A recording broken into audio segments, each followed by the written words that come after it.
marriage is just a piece of paper. If people want to have a nice romantic wedding day, that's fine for them, but that's all it really is. Right, that's totally wrong, isn't it? But on the other hand, some people go to the other extreme and say, oh, the wedding day is not really important, and they end up taking quite a reductionist approach to it, where they say keep it cheap, keep it simple. I think I used to think like that a while ago, even to the point of thinking, you know, why can't people just get married as part of the Sunday morning service in the church? Why the big show? Why the expense? Why the massive effort? But actually, I think there are very good reasons to make a wedding day a big day, an extravagant event. And, well, there's two basic reasons. I think the first one is in order to make a public commitment. So you invite your family, friends, there's a legal aspect to it, so it brings the state into it, and God if you're religious people. And that brings in an important element of accountability. Now, if you imagine you were trying to give up chocolate for a month, if you were filmed giving your commitments to give up chocolate for the whole month, and that was put on every TV channel, every news website in the whole UK, and you knew at the end of the month you were going to be back on again and people were going to report on how you'd done, and you really solemnly promised that you were going to give up chocolate for some good cause, say, would you manage it? I think you probably would, because if you didn't, you'd feel like you disappointed people, you've broken your promise, you feel there's pressure on you, you'd be really embarrassed. So I think that, you know, that would help you, that accountability would help you.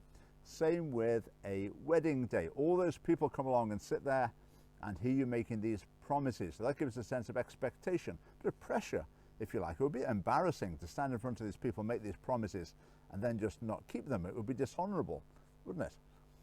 So people going to the wedding, they're sharing in the promise making. And then going to a wedding, that implies that they don't approve of promise breaking. So then going to weddings, in a sense, contributes to it. You're investing a little bit in that marriage as well. And then the giving of presents has a role to play as well. If you give people a wedding present, you spend a significant sum of money, and that communicates an assumption of permanence. It's given at the point of marriage. And so if you take all these wedding presents and then you decide you might fancy someone else instead, you'd feel a bit embarrassed, wouldn't you, having accepted all these presents to then run off with someone else. So I think in giving wedding presents, in a small way, you're investing in the marriage as well. Right, number two, making it a special event. The decorations, outfits, car, meal, party, the whole lot. It's really extravagant, and usually it's way beyond the usual lifestyle of the families and individuals who are paying for it.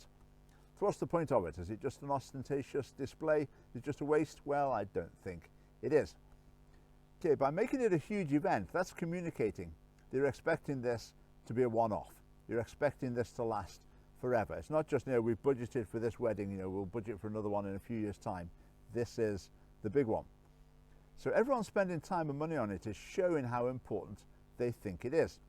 And for most people, their wedding day is maybe the biggest or one of the biggest events, parties that's been centered on them in their life, and the emphasis on the commitment. So the big celebration isn't that you've found a partner, it isn't that you've moved in together, it isn't even that you started having sex. The big celebration is of the commitment, and that's a powerful message. That's what we honor and celebrate as a society through weddings, and that helps to maintain the social institution of marriage. Now, in the ancient world, in some cultures, if you did an important deal with someone, you'd seal the deal by making a sacrifice of, I don't know, a goat or something. And the point of that was to show that you're taking it seriously. This wasn't just some sort of, glib off the cuff thing. There's something you're really taking seriously. Now, I think there's some parallel things with weddings as well, even with an engagement ring. Okay, an engagement ring is an expression of love, but it also shows that you mean it. It shows that it's not just a speculative shot. Let's try this one, we'll try another one. It shows that you're willing to invest something in it. So when the mother of the bride spends 20 hours hand knitting 200 wedding invitations or whatever, that communicates to the people the importance of that marriage. Now, some aspects of marriages, they're motivated by a desire to impress, I'm sure, but it's hard to disentangle motives. I'm willing to give people the benefit of the doubt. So if they're very rich, you'll need to spend big in order to show the importance of the wedding.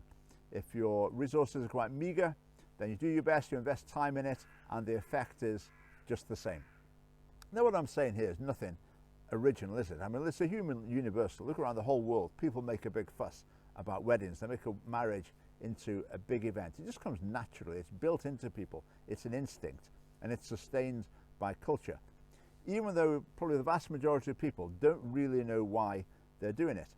Now, what sometimes happens in this case, the fact that a lot of people don't think about why it's happening means these things become viewed as irrational traditions, whereas in fact they have powerful rationales. And when I think of the case of marriage, we need to make the case afresh. Okay, the next video in this series is going to be looking at marriage as a legal contract. Do subscribe to see what else we've got to say. Thanks for watching.